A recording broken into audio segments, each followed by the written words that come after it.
Welcome back to day 7 of 260 and 260. Today we're going to be in Matthew chapter 7. I'm going to be reading in the NLT, so if you want to follow me word for word, you should read in the NLT also. Without further ado, let's get it. Do not judge others, and you will not be judged, for you will be treated as you treat others. The standard you use in judging is the standard by which you will be judged. And why worry about a speck in your friend's eye when you have a log in your own? How can you think of saying to your friend, "Let me help you get rid of the speck in your eye," when you can't see past the log in your own eye? Hypocrite! First get rid of the log in your own eye, and then you will see well enough to deal with the speck in your friend's eye. Don't waste what is holy on people who are unholy. Don't throw your pearls to pigs. They will trample the pearls and then turn and attack you. Verse 7, keep on asking and you will receive what you ask for. Keep on seeking and you will find. Keep on knocking and the door will be open to you. For everyone who asks receives. Everyone who seeks finds. And to everyone who knocks, the door will be open. You parents, if your children ask for a loaf of bread, do not give them a stone. Do you give them a stone instead? Or if they ask for a fish, do you give them a snake? Of course not. So if you sinful people know how to give good gifts to your children, how much more will your heavenly Father give good gifts to those who ask Him? Do to others as you would like them to do to you.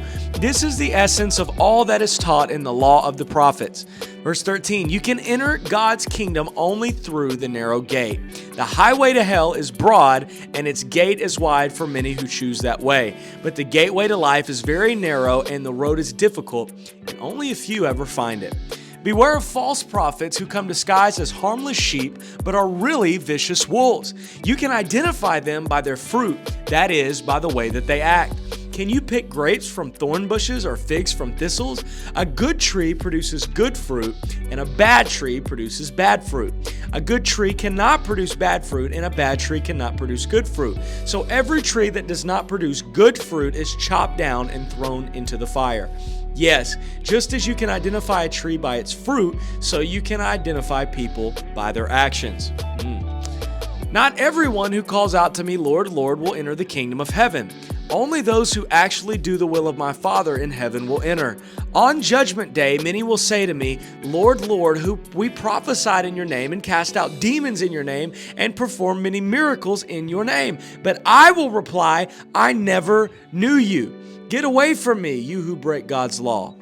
Verse 24, anyone who listens to my teaching and follows it is wise like a person who builds a house on solid rock. Though the rain comes in and torrents and the flood waters rise and the wind beat against that house, it won't collapse because it's built on bedrock.